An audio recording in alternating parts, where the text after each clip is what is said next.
Hi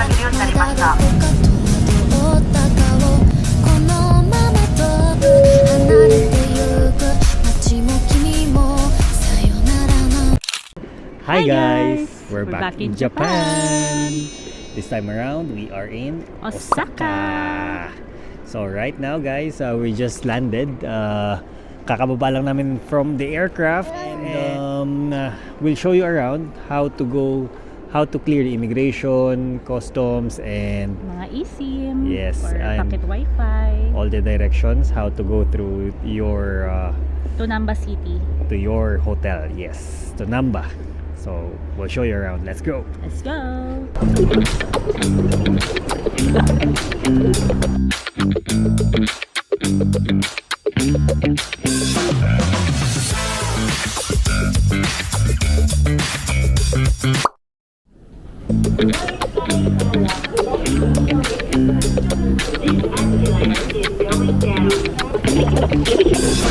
Guys, eto na, naka-clear na kami ng immigration, customs, and nakuha na rin yung baggage. Bawal kasi mag-video tsaka Mag-video. mag-pictures. Kaya nga. So, yun lang guys. Before you fly, much better fill up nyo na yung online form, immigration online form, and Sa Visit Japan website. yan, lalagay namin yung link. So, before you fly, much better ma-fill up nyo na yun kesa dito nyo pagagawin kasi so much hassle. Kasi as soon as you land, yung gates, malapit lang siya sa kiosk or yung immigration area na yon. So, wala na kayong time mag-connect pa ng Wi-Fi and all just to avoid the hassle. Pagka meron na kayong QR code, scan na lang tapos queue na dun sa immigration counter. Then, dapat lang na i-make sure nyo pipila kayo doon sa kiosk muna. Then, after nun, follow nyo lang yung instructions kung anong letter. Meron kasing A, B, C, D, E, yung mga ganon.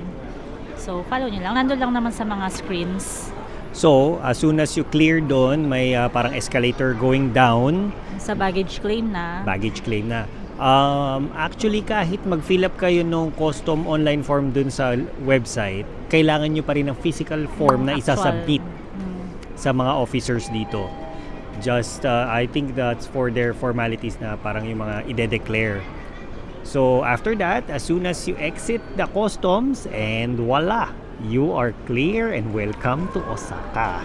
Tapos ito na yung makikita nyo. Wait lang. So ayan, paglabas nyo ng customs, ayan ang makikita nyo yung mga eSIM or pocket Wi-Fi rental. Tapos yung normal na SIM card, yan, dyan siya makikita. So guys, ayan, dito sa arrivals, may, ayan, iba't ibang option para pumunta sa city. Merong train, merong rent-a-car, bus, taxi. Pero kami ay gamit ng Nankai Rapid Train. So, mag-lift kami papunta sa first floor. Let's go! So guys, nandito na kami sa second floor pala. Hindi pala siya first floor. Eto. So, ayan. Papuntang trains and Terminal 2. So, let's go. Check natin yung weather. It's cold? Cold ba? It's not cold. It's freezing. Mas wala jacket pala guys. Kaya dumiretso na rin kami from arrival papunta na dito sa may train station. Nag-book na kasi kami ng in advance sa Klook ng eSIM.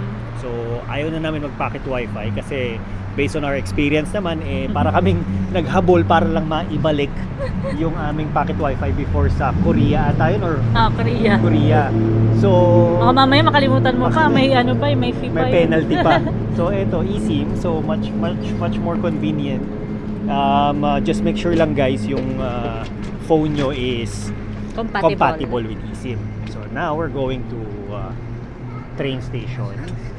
Dito sa train station, meron dalawang company. JR Express ba yun? Tsaka Nankai. So tayo ay Nankai. Kasi punta tayo sa Namba. We'll show you how to buy ticket. Hindi rin kami nag-purchase online. Dito kami Dito na, papakita namin sa inyo. So let's go. So ayan guys, galing tayo sa Terminal 1. Yung Terminal 2 ay dito. So sa gitna ng Terminal 1 and Terminal 2, nandito yung ticket counter ng mga trains going to the city. So ayan, yung nasa left is yung Nankai and yung right na blue is yung JR line. JR ticket pala, hindi JR Express. Ako nga JR line sabi ko. Tapos dito pala sa ticket counters, merong ticket machine at saka merong normal na counter. So kayo na lang mamili kung saan yung mas prefer. Pero sa ano na lang kami magagamit yung sa may machine kasi pinahiram kami na Chrissy ng Coca card. Thank you, Chrissy. So ayan, pakita namin sa inyo yung directions paano bumili ng ticket. Let's go. English. Tapos kung ilang adults, so nandito dalawa tayo. Ayan. And then yung purchase ticket, ito muna, yung normal Nambate ticket. yung Tianggaya. 970 yung price ng normal ticket. So, dalawang tao is 1940. Ito ata, meron to. Card.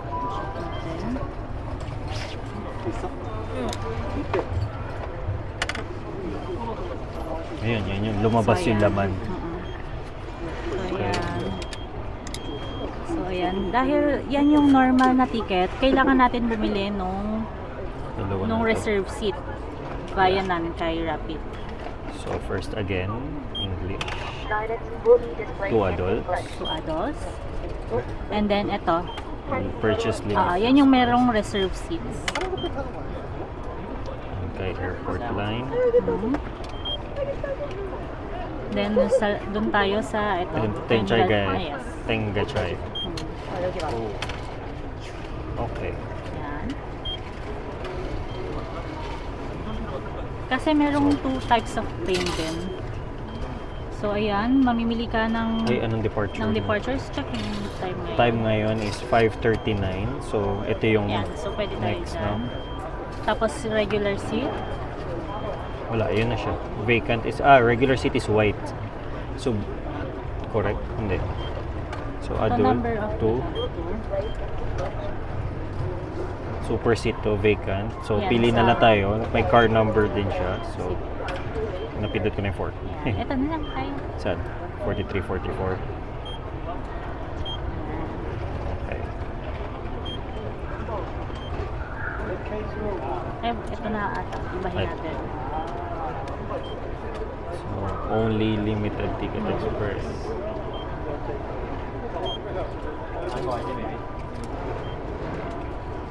IC card. May Coca.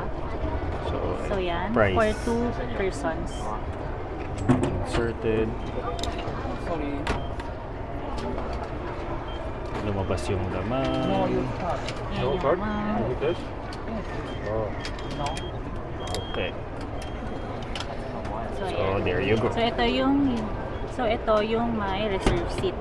Tapos, ito yung normal na ticket. Pero dahil si Sky ay 5 years old, libre pa siya unless mag-occupy siya ng seat. So, dalawa lang yung gagamitin namin. May laman pa tong bigay ni Chrissy. So, thank you! So again, summary lang tayo guys. From sa ticket machine dito sa train station, dalawang transaction yung ginawa namin. First is yung normal train ticket. Pwedeng ito lang din yung bilhin nyo, pwedeng dalawang ticket din yung bilhin nyo. So what we did is, nag-purchase kami ng train ticket na normal, which is worth 970 yen each. Tapos, isa pang transaction dahil prefer namin yung reserve seating. So ngayon, sa reserve seating, different payment yun. Makikita mo sa ticket na to yung cabin, seat number, and time. Pwedeng ito lang yung bilhin nyo, pwedeng mag-reserve kayo ng seat dahil dun sa normal na ticket nga lang, walang confirm or walang guarantee na makakaupo kayo.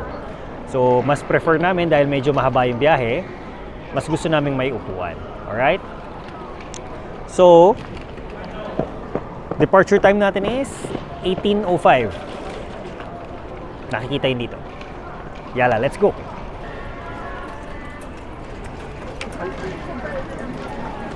So, dito kami sa side ng Nankai. Tapos, dun sa kabilang side is yung JR. So, merong ano yun? Hati sa gitna kung saang line ka pupunta. So, ngayon, punta na kami sa platform going to Osaka Namba. Let's go, Dad! So, dito na kami sa platform ng Nankai. Pagbaba mo ng lift, Eto, may signage sa baba kung saan magbo-boarding yung train ng Rapid. Ito yung type of train ng hindi guaranteed seats. Ito yung normal train lang. Ito yung no reserve seats. So, possible tayuan kayo if peak timings, peak hours. So, mas pinili nga namin yung isa, which is Rapid. I think the train na Rapid is dito rin sa side na to mag-board right after nung normal train. And doon sa floor, makikita nyo naman yung mga car number. Like, eto yung blue.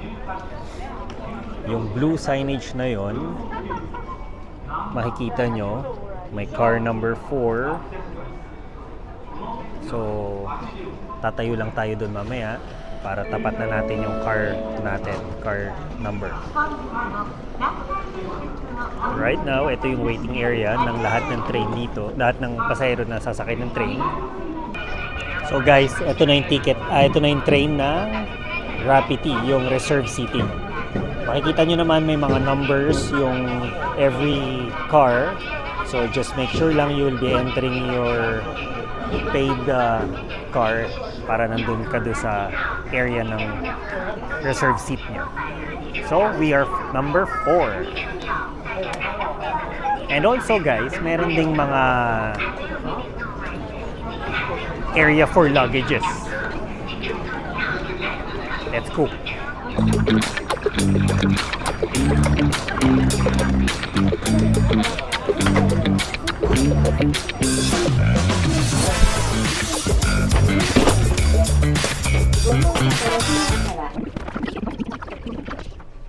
So guys, ito na. Hanapin na natin yung seat number. 43, 44. Yes, car number 4, 43, 44. Let's go. Yung baggage area dito sa train, medyo limited lang yung space. Just make sure lang, mauna kayo. And also, as parang meron tayong dito, etiquette and parang public transportation etiquette na hindi ka pwedeng maingay. Yung bawal malakas yung headphones, bawal malakas magsalita. So, ayun, nakupo na kami and waiting na lang mag-depart yung train. So, we'll show you also later on once makag-arrive na kami sa Namba. Peace. Guys, touchdown! So, finally, nakarating kami dito sa aming hotel. So, recap lang tayo guys from Kansai Airport. Once you cleared immigration and customs, just go one level up, second floor, and tatawid lang kayo sa kabilang terminal for trains. So, just choose whatever trains you want. Kung JR or Nankay. And choose what train you want, kung Rapid or yung regular. Yung normal, yes. So, dun sa Rapid pala, 3 stops lang yon until makarating kayo sa hanggang makarating kami sa aming station, which is Tengan-Chaya. However, if you want to go to Namba, pwede rin naman yun. Siya yung last stop. Siya yung next, yes, after ng Tengan-Chaya. Then, yung ginawa lang namin is nag-transfer na lang kami sa subway from Tengan-Chaya hanggang makarating dito sa Hotel namin. sa station na malapit sa aming hotel namin. So, if ever lang na kayo naman is magstay somewhere sa Shinsaibashi from Namba, pwede nyo na siyang lakarin actually, yung Dotonbori. And if ever gusto nyo rin, pwede rin mag one stop na train, I think Misuji line yata yun. So, yun na guys, just watch out for the next episodes for our Japan, Osaka. Thank See you for guys. watching. Bye! Subscribe naman kayo dyan.